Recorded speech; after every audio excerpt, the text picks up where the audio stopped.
Bonjour à tous, pour ceux que je n'ai pas encore vus. Content d'avoir encore des visiteurs parmi nous. Je vous souhaite la bienvenue. Et une petite pensée pour tous nos frères et sœurs qui n'ont pas pu être parmi nous ce matin, mais qui sont avec nous sur Internet. Merci d'être connectés. La technologie est bien si on l'utilise pour la gloire de Dieu. Voilà. On va continuer notre étude sur 1 Timothée. Vous vous souvenez, dimanche dernier, avec Frédéric, on a pu voir 1 Timothée chapitre 3, et qui parle tout le livre de 1 Timothée. Donc c'est Paul qui écrit à Timothée, qui l'encourage à enseigner dans l'assemblée et comment aussi il faut se comporter dans l'église. Et on voit on va lire le passage du verset 14 jusqu'à la fin du chapitre, verset 16. Et on va lire dans le verset 14 que Paul, il a un bon espoir de venir rejoindre très bientôt Timothée. Je t'écris cependant tout cela afin que, si ma venue devait être retardée, tu saches en attendant comment on doit se comporter dans la famille de Dieu, c'est-à-dire dans l'église du Dieu vivant. Et en fait, tout le livre de 1 Timothée, c'est un encouragement de Paul à Timothée pour savoir comment il faut se comporter dans la famille de Dieu, dans l'église. Alors là, c'est dans le semeur, mais dans le second, il parle de la maison de Dieu. Comment il faut se comporter dans la maison de Dieu. Alors déjà, on voit qu'il y a quelque chose spirituel, la maison de Dieu. C'est un lieu bien spécifique, ce n'est pas juste un endroit anodin. Juste pour vous donner le contexte en France, d'accord ?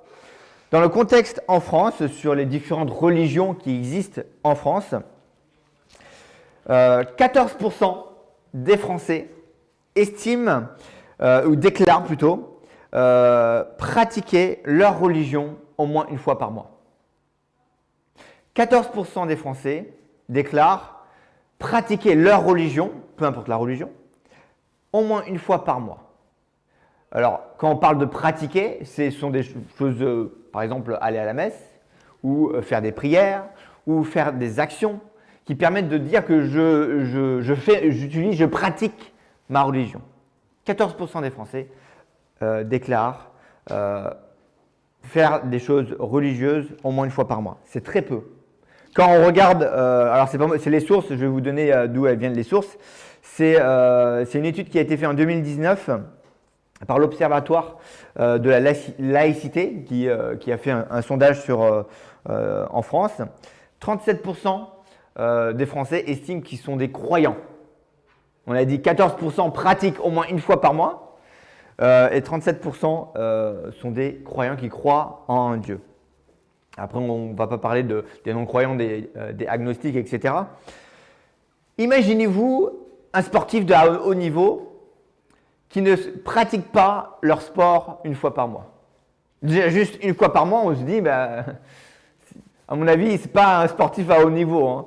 Quand on regarde les joueurs de football ou de basket, etc., ils s'entraînent tous les jours.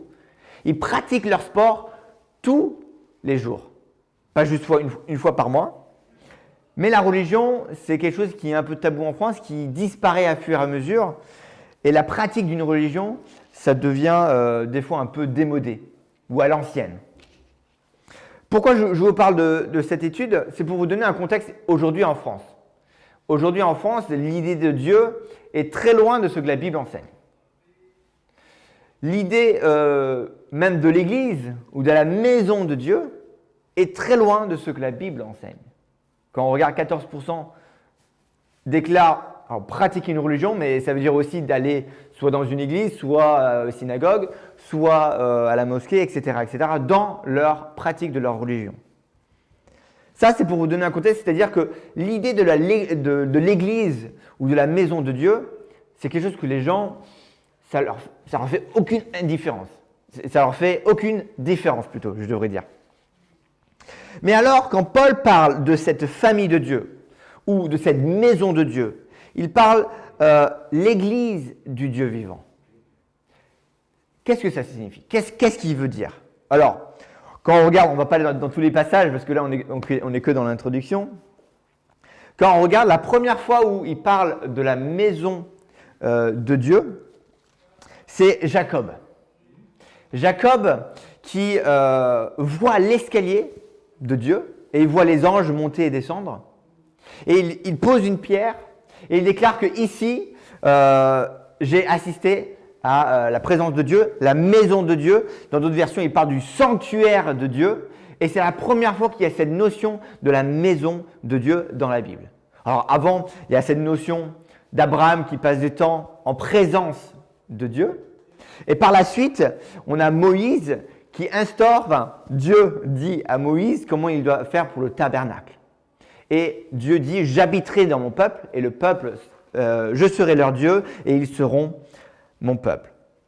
Et là, on a Jésus à Matthieu chapitre 16, verset 18, où Jésus il déclare, c'est la première fois qu'on a cette notion d'église, il dit, je bâtirai mon église.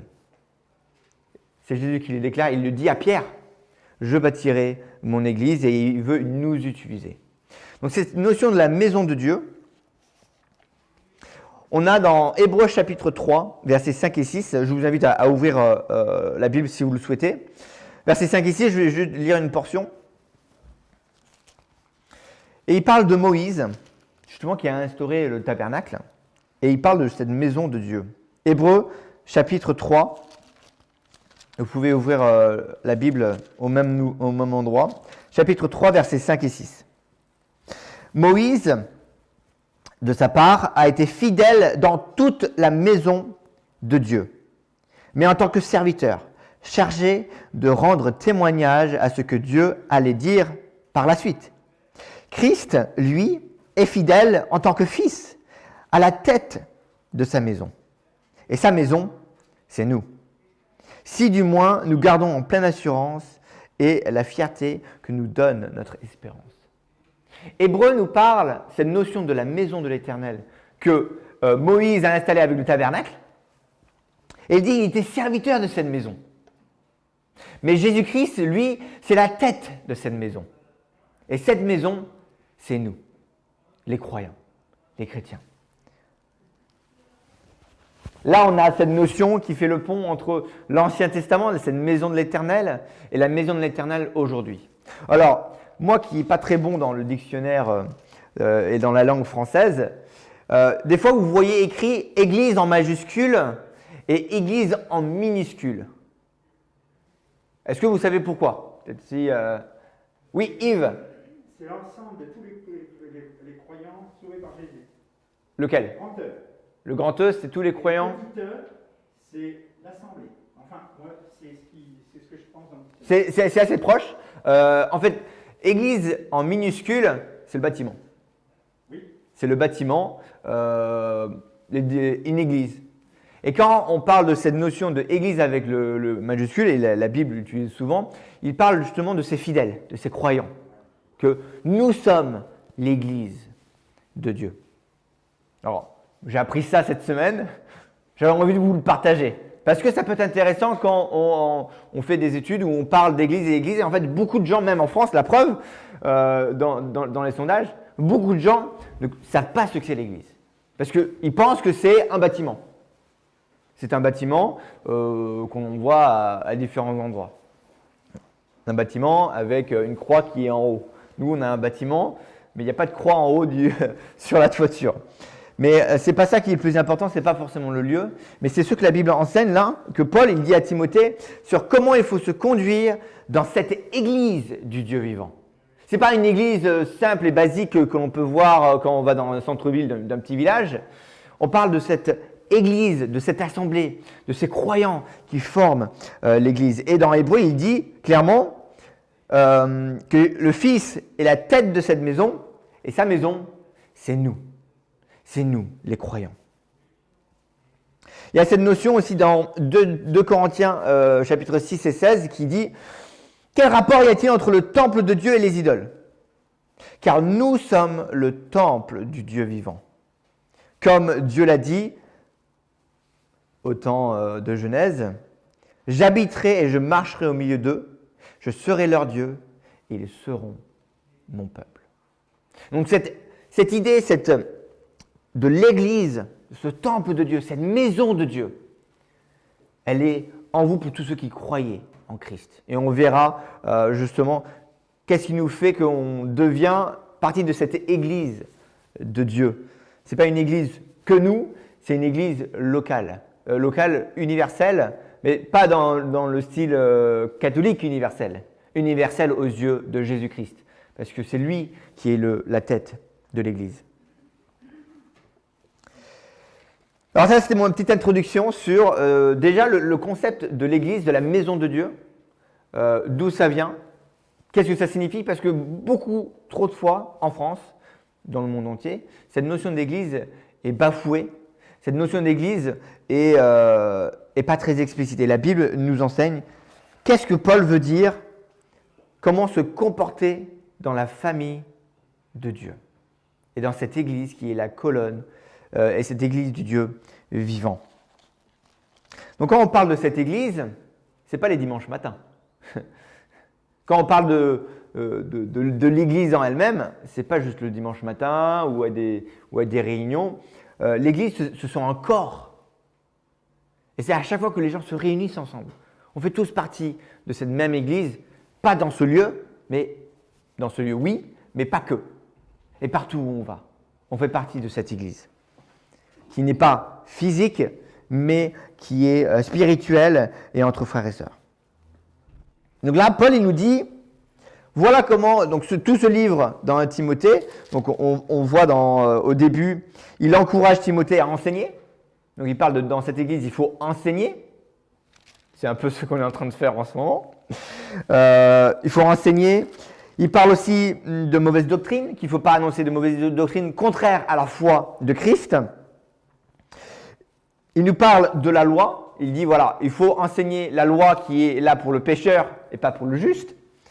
Et après, il continue en disant, il faut prier. Je vous encourage à prier. Donc, il nous appelle à prier dans l'assemblée, ensemble. Il parle aussi de bonnes œuvres. Comment les hommes doivent se comporter, comment les femmes doivent se comporter. Et dimanche dernier, je vous invite à regarder sur notre chaîne YouTube avec le dernier message qui parle comment les dirigeants doivent se comporter, comment ils doivent être au moment qu'ils annoncent, mais aussi tous les jours. Il parle aussi des diacres, donc les serviteurs dans l'assemblée, et les diaconesses. Et après, il continue, mais ça, je garde le suspense pour les prochains dimanches.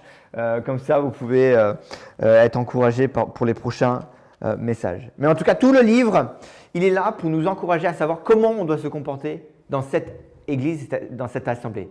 Et comme je viens de vous démontrer, ce n'est pas que les dimanches matins, il faut se comporter comme ça. Mais c'est tous les jours de la semaine. Après, une fois qu'il parle cette famille du Dieu vivant, cette église du Dieu vivant, et ensuite il dit, cette église est une colonne qui proclame la vérité, un lieu où elle est fermement établie. Donc là, on a cette notion de lieu. Il faut qu'il y ait un lieu où on ait cette colonne de vérité. Et moi, j'ai été frappé par cette phrase. Nous, en tant qu'église, pas juste le local, dont il parle d'un lieu où il faut proclamer cette vérité, on doit être la colonne de vérité. Alors là, c'est plutôt bien parce que dans notre salle, on a une colonne. Alors, elle n'est pas ronde. Normalement, les colonnes sont plutôt rondes. Alors là, c'est plutôt un poteau, mais c'est un peu le poteau qui tient la baraque. Si on n'avait pas de poteau, je pense qu'on ne serait plus là. Mais c'est cette notion que cette colonne est essentielle. Cette colonne est essentielle pour le monde entier. Quelle est cette colonne? C'est la colonne qui proclame la vérité.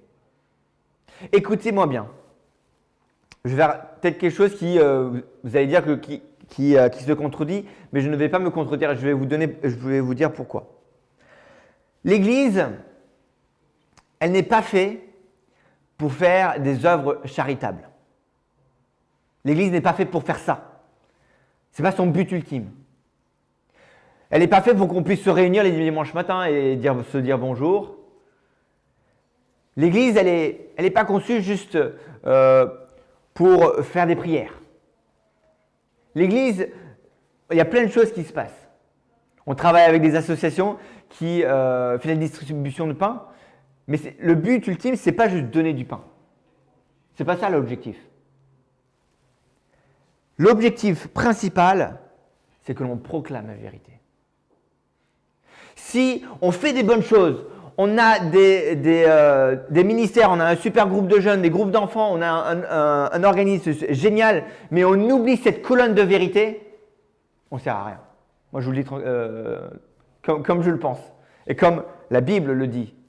On peut faire plein de choses qui sont merveilleuses, qu'on a l'impression qu'ils sont bonnes aux yeux des hommes, mais si on ne proclame pas la vérité, tout ce qu'on fait ne sert à rien. Tout ce que l'on peut faire pour aider les gens, distribution de pain, et dans l'objectif de pouvoir proclamer la vérité, c'est une bonne chose parce que Dieu nous demande d'avoir des bonnes œuvres. Il nous demande de le faire, mais pas pour avoir de bonnes œuvres, mais pour pouvoir proclamer la vérité. Ça, c'est l'objectif de l'Église, c'est de pouvoir proclamer la vérité partout où on va et surtout dans un lieu où elle est fermement établie. Alors, cette notion de vérité, parce que en France, l'étude que j'ai vue, 15% sont agnostiques. On ne peut pas savoir s'il y a un Dieu. On peut même pas savoir s'il y a une vraie vérité. La vérité est superficielle. Personne ne peut l'obtenir. Chacun a sa propre vérité. Ça, ce sont des choses que vous avez déjà peut-être entendues, mais qui est un courant qui arrive très souvent dans notre monde et en France aussi. Que cette vérité, on ne peut pas la connaître. Sauf que la Bible nous démontre le contraire. Il nous démontre qu'il y a une vérité et on peut la connaître, cette vérité. Dans Jean, alors l'évangile selon Jean, je crois qu'il était très attaché sur ce terme vérité. Il était très attaché et ça revient systématiquement, très souvent, ce terme de vérité.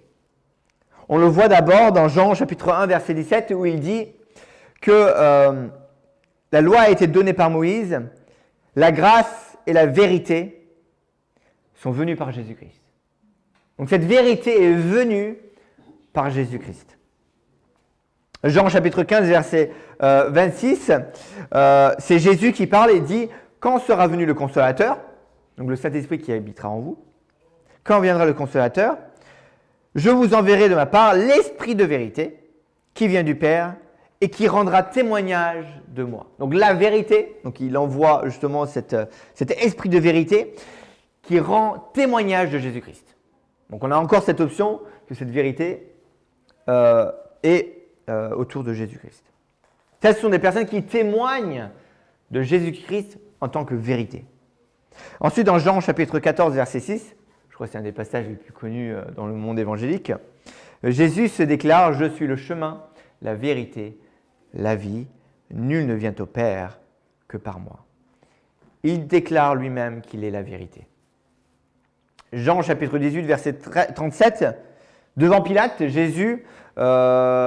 Pilate dit à Jésus « Tu es donc le roi ?» Jésus lui répondit « Tu lui dis, je suis roi. Je suis né et je suis venu dans le monde pour rendre témoignage de la vérité. Quiconque est de la vérité, écoute ma voix. » C'est-à-dire, s'il n'y a pas Jésus-Christ, il n'y a pas de vérité absolue. Jésus-Christ est la personne de vérité, qu'on peut mettre notre confiance 100% aveuglement dans cette vérité. Donc quand Paul nous parle qu'on est la colonne qui proclame la vérité, ben c'est la colonne qui proclame Jésus-Christ, qui est le Dieu. Faites chair et on va le voir dans la suite. Donc on a vu ensemble que la maison de Dieu, l'Église, c'est pas juste un bâtiment, mais ce sont les frères et sœurs en Christ qui ont le Saint-Esprit en eux, qui ont Dieu qui habite en eux, qui forment cette Église. Et cette Église a un but qui est de proclamer la vérité et de proclamer Jésus. Alors comment proclamer Jésus? Parce qu'il y a plein de gens qui ont des idées farfelues de qui est Jésus. Certains disent bon, c'était un homme, un bonhomme, c'était un homme bien. Oh, c'était un chef de religion, c'était un prophète. C'était un prophète. D'autres vont dire ah non, c'était un homme politicien qui voulait révolutionner la vie. Oui, il y a plein de gens, encore aujourd'hui, qui pensent savoir ce que Jésus était, parce qu'ils n'ont jamais rencontré Jésus, mais ils pensent savoir qui il est. Et la Bible nous parle clairement, précisément, de qui est Jésus-Christ. Parce que c'est bien bon d'être une église, de proclamer la vérité, de proclamer Jésus, mais comment? Comment allons-nous faire pour proclamer la vérité? Comment nous, en tant qu'église, on peut proclamer la vérité? Déjà dans ce lieu, systématiquement, qu'on vient ici et qu'on chante des chants qui sont basés sur la Bible, qu'on lit des passages et qu'on donne des messages, qu'on fait des études sur la Bible, sur cette vérité, alors on proclame la vérité. À chaque fois qu'on a une vidéo sur YouTube qui proclame Jésus-Christ, c'est la même chose, on proclame la vérité. Et de même, chacun d'entre vous, vous pouvez proclamer la vérité où vous êtes, que ce soit dans votre voisinage, avec vos amis, vos collègues, etc. Il y a toute manière de pouvoir proclamer la vérité. Alors, la vérité, Jésus-Christ, qui il est et comment le proclamer. On va principalement voir sur qui est Jésus, qui est cette vérité qu'on doit proclamer, nous, en tant qu'Église. Verset 16 de 1 Timothée 3 toujours. Voici ce que nous reconnaissons ensemble. Il est grand le secret du plan de Dieu. Christ qui a fait l'objet de notre foi. Il s'est révélé comme un être humain et déclaré juste par le Saint-Esprit. Il a été vu par les anges. Il a été proclamé parmi les non-juifs. On a cru en lui dans le monde entier. Il a été élevé dans la gloire. Là, cette portion du verset 16, beaucoup de gens pensent que c'est une confession de foi. D'ailleurs, il dit, voici le secret de Dieu, Christ, qui fait l'objet de notre foi. Donc, Christ doit être au centre de notre foi, de notre vie. Et là, il déclare plusieurs items. J'en ai 1, 2, 3, 4, 5. J'en ai nommé 5. On voit la première chose, et ces choses vont être la fondation de notre foi. Cette fondation qui est l'Église que nous devons être. Et si on s'éloigne de cette fondation-là, en fait, on n'est plus l'Église que Dieu attend de nous. Et cette fondation, je vous encourage à le lire, l'étudier, et vous avez toute la Bible pour pouvoir l'étudier, et que l'on essaye de vous enseigner. La première chose que l'on voit, c'est la révélation de Dieu, fait homme, en Jésus-Christ. Philippiens chapitre 2, versets 6 et 8, qui dit que Jésus-Christ, existant en forme de Dieu, n'a point regardé comme une proie à arracher d'être égal avec Dieu, mais s'est dépouillé lui-même en prenant une forme de serviteur, en devenant semblable aux hommes, ayant paru comme un simple homme. Il s'est humilié lui-même en se rendant obéissant jusqu'à la mort, même jusqu'à la mort de la croix. La première chose que l'on voit, c'est que Jésus-Christ s'est révélé aux hommes. Dieu, donc Jésus existant en forme de Dieu, n'a pas regardé sa valeur en tant qu'égal à Dieu, et puis il s'est dit, tiens, les hommes ils vont être là, et moi je suis en haut. Non, ce n'est pas ce qu'il a fait. Il s'est dépouillé lui-même. Il s'est mis en tant que serviteur. Cette semaine, on est allé dans une ferme de chèvres et il y avait plein de chèvres, il y avait plein de bruit. Bon, ils aimaient bien manger, surtout mes vêtements et les vêtements de mes enfants. Et Et à un moment donné, il était en train de nous raconter voilà, que voilà, il y a cette chèvre qui a eu pas mal d'enfants, ben, elle est enceinte. Et on a vu devant nous une chèvre qui a enfanté un chevreau, je crois, c'est ça qu'on dit? Un chevreau. Et hein? Un chevreau. Un chevreau. Et c'était assez impressionnant. Assez impressionnant. Et puis ma femme qui justement va bientôt accoucher, elle avait vu ça, elle est prête maintenant. Mais c'était pas évident. Mais ce qui était magnifique, c'est de voir ce chevreau naître. Imaginez-vous le créateur de l'univers, créa toute chose. Ben, il se met dans le ventre d'une mère, né, être tout petit.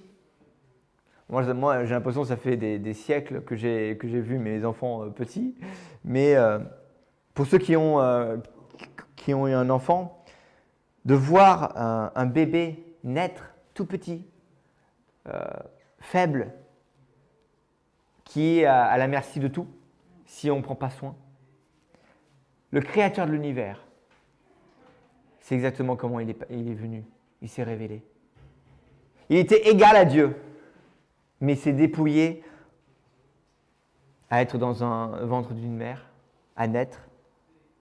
Mettez-vous à la place de Barry qui tient ce bébé dans ses bras, et elle tient le créateur de l'univers dans ses bras. Et Jésus-Christ s'est dépouillé lui-même. Il s'est révélé aux hommes en tant que serviteur et être semblable à un homme. Pour nous, on se dit, bon, être un homme ou une femme, c'est normal. Mais pour celui qui a créé l'homme, qui a créé l'univers, les étoiles, des choses qu'on, même encore aujourd'hui, on a du mal à comprendre, ben, le Créateur, il s'est dépouillé, il s'est livré, il s'est mis en tant que serviteur, comme un homme. Il s'est humilié. C'est de l'humiliation. Hein. Et dans Philippiens, il parle qu'il s'est humilié même jusqu'à la mort. Ça, c'est la première chose. La première pierre de cette colonne de vérité, si je puis dire. Cette première pierre de cette colonne de vérité, c'est que Jésus est Dieu. Et il s'est livré en tant qu'homme. Il est devenu un homme. Il est devenu un serviteur. Si ça on met de côté, ben on ne proclame plus la vérité. Si on ne parle pas de Jésus en tant que Dieu, ben finalement, c'est un blasphème à Dieu lui-même, à Jésus-Christ qui est Dieu. Ça, c'est la première pierre de l'édifice. La deuxième, il est déclaré juste par le Saint-Esprit. Donc là, on le voit, je lis de 1 Timothée 3. Il est déclaré juste par le Saint-Esprit. Vous avez Jean-Baptiste qui est en train de baptiser des gens. Et il dit, l'agneau de Dieu qui ôte le péché du monde va arriver bientôt. Et dans Jean 1, verset 29, il dit, le lendemain, Jean aperçut Jésus qui se dirigeait vers lui. Et alors il s'écria, voici l'agneau de Dieu, celui qui enlève le péché du monde. Jean-Baptiste rendit ce témoignage qu'il a vu l'Esprit descendre du ciel comme une colombe, se poser sur lui. Je ne savais pas que c'était lui, mais Dieu m'a envoyé baptiser dans l'eau et m'avait dit que tu verras l'Esprit descendre et se poser sur cet homme. Et vous savez, il y a une voix forte qui a dit « Celui est mon fils en qui j'ai mis toute ma confiance ». Le Saint-Esprit a déclaré, au moment de ce baptême, de cette onction en quelque sorte, cette onction que Jésus a eue, cette justification qu'il est juste, sans tache, cet agneau, sans tache, sans défaut, qui vient mourir pour enlever le péché du monde. Cette deuxième fondation de ce pilier, cette colonne qui proclame la vérité, c'est que Jésus est sans faute. Il est pur. Il est sans péché.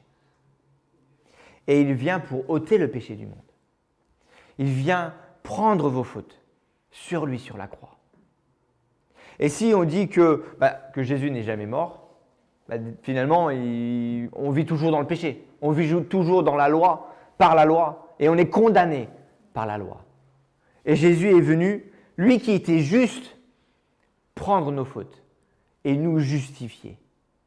Et si on met ça de côté, on ne proclame plus la vérité. Si on déclare que Jésus, qu'il n'est pas mort, et que finalement il n'est pas venu pour sauver les péchés, si on dit que Jésus n'était pas parfait, dans ce cas-là, on ne proclame pas la vérité. Parce que Jésus, qui est Dieu, il était sans faute, il était juste. Et c'est le Saint-Esprit qui le déclare pour sauver les pécheurs. La troisième fondation de cette colonne de vérité, donc dans 1 Timothée chapitre 3, il dit « Il a été vu par les hommes ». Alors, par les anges, excusez-moi. Il a été vu par les anges.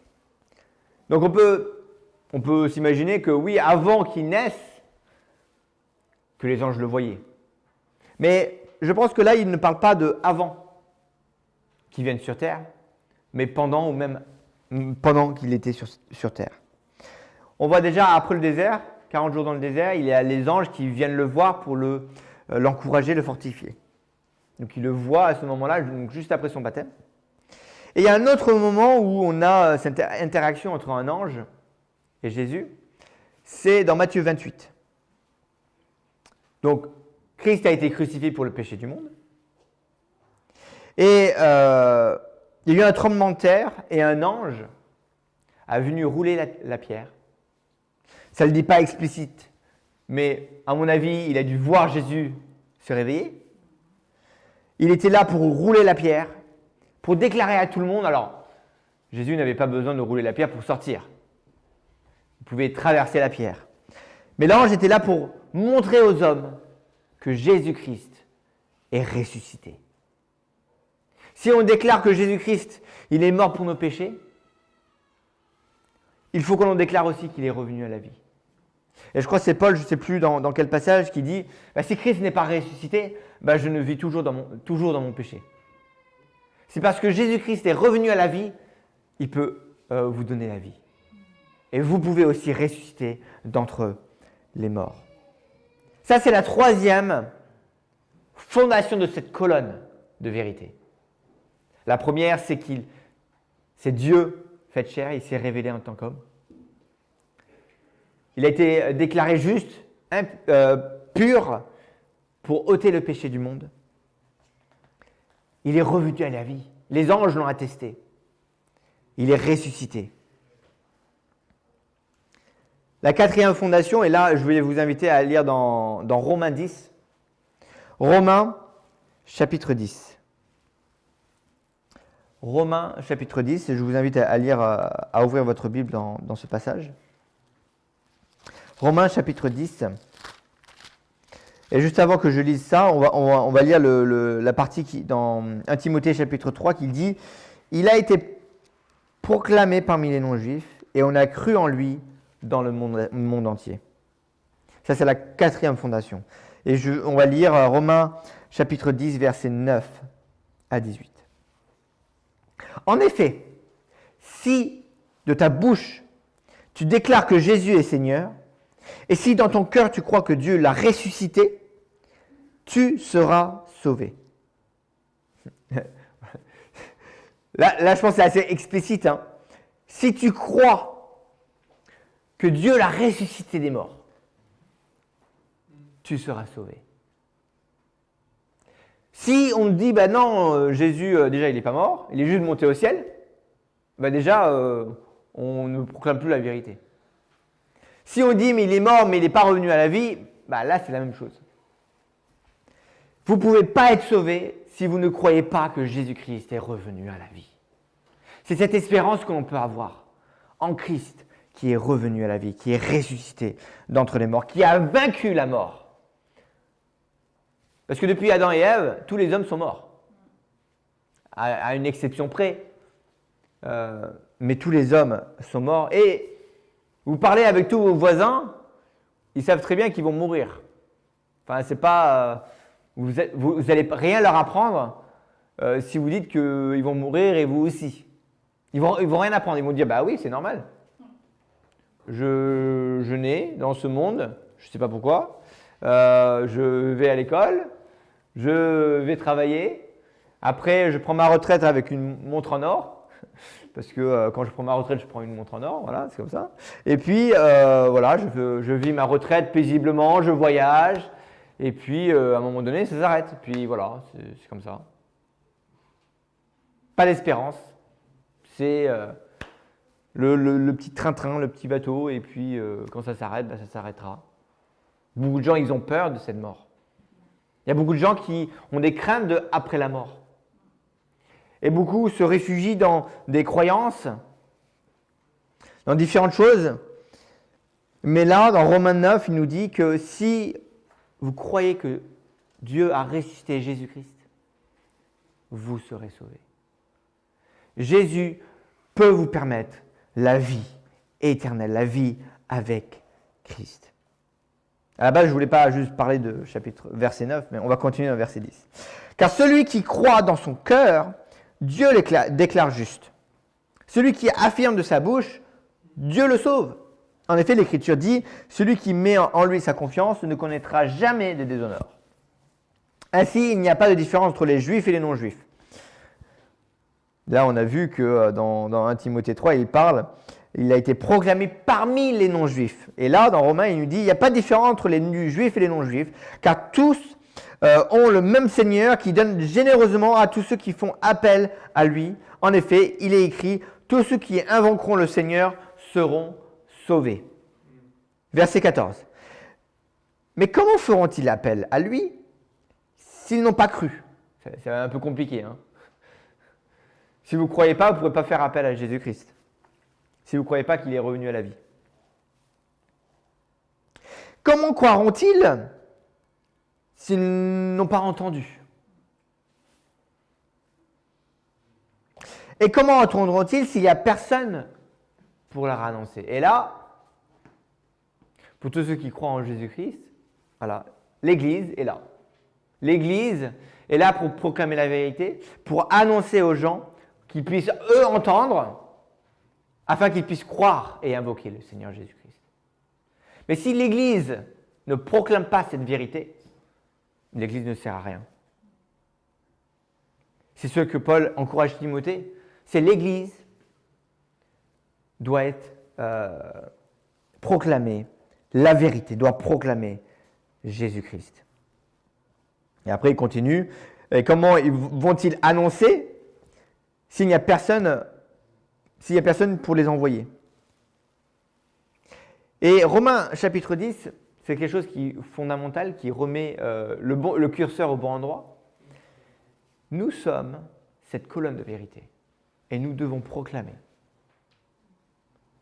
aux juifs et aux non-juifs. Bon, moi je ne suis pas juif, hein. Mais je suis non-juif d'ailleurs. Mais je dois le proclamer. Proclamer la vérité. Pas juste moi, mais tous ensemble. C'est pour ça qu'on organise des activités pour, ensemble, on puisse proclamer la vérité à des personnes qu'on croise. Des fois, on fait des œuvres justement pour pouvoir rencontrer des gens, leur montrer l'amour de Christ, leur montrer la grâce, et puis proclamer cette vérité. Jésus-Christ, Dieu fait homme.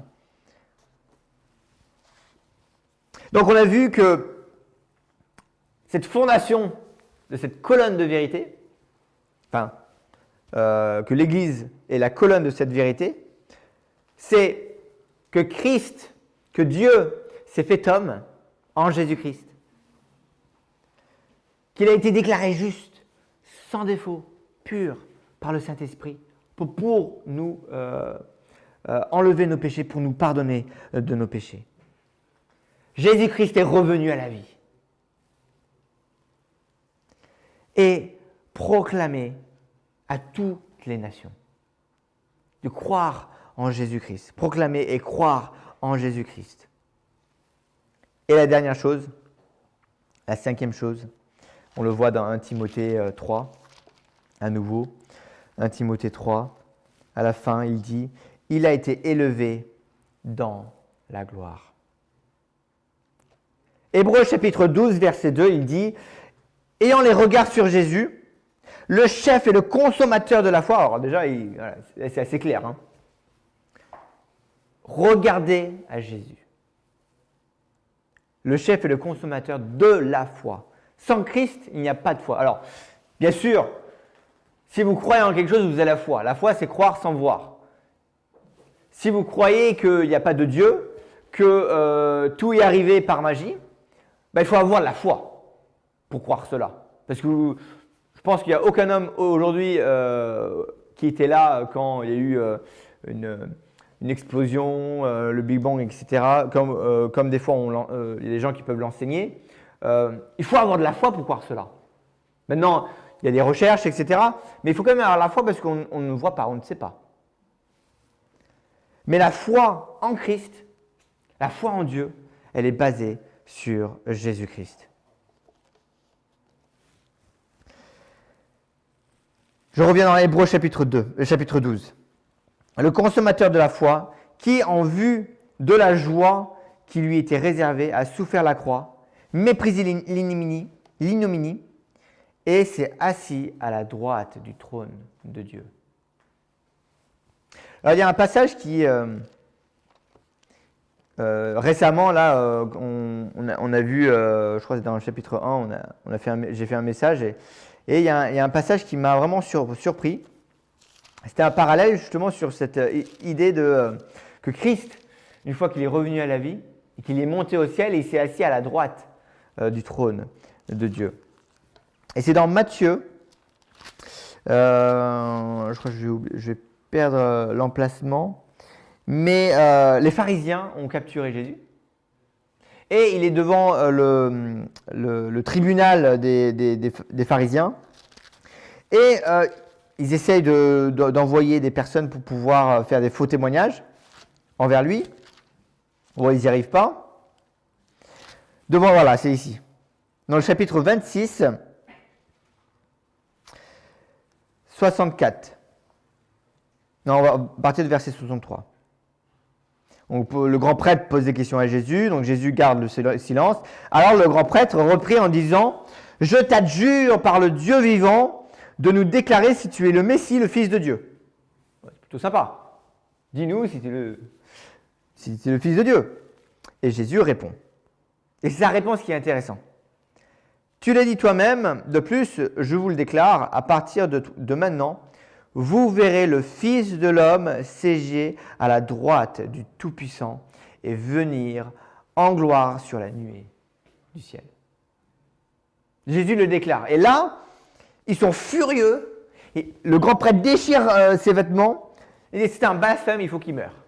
Et à ce moment-là, ils amènent à Pilate pour qu'il puisse mourir. Et c'est la même chose pour Étienne. Enfin, même chose, différent, mais la même finalité. Étienne, pareil, il est devant le grand prêtre, le grand conseil, et il déclare ces choses, et puis il dit, je regarde les mains, c'était pas prévu, hein, donc c'est pour ça que je le regarde. Voilà, Étienne, le témoignage d'Étienne est juste ici. Voilà, c'est le chapitre 7. Chapitre 7, à partir du verset 54. Étienne, il prêche. Clairement, il prêche Jésus-Christ qui est mort et qui est ressuscité, qu'eux, ils ont crucifié.